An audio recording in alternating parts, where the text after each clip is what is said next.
காலகட்டத்தில் தமிழ், தெலுங்கு, கன்னடம், மலையாளம், இந்தி ஆகிய மொழிகளில் முன்னணி நடிகையாக வலம் வந்தவர் நடிகை சௌந்தர்யா.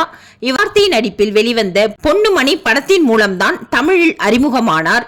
இப்படத்தில் இடம்பெறும் நெஞ்சுக்குள்ளே இன்னார்னு சொன்னால் புரியுமா பாடல் ரசிகர்கள் மத்தியில் மிகவும் பிரபலமான ஒன்று.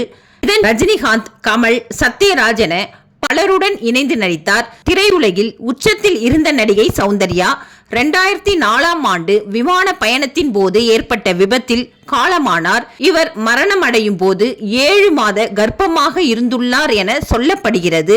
நடிகை சௌந்தர்யா 2003 ஆண்டு ரகு என்பவரை திருமணம் செய்து கொண்டார்.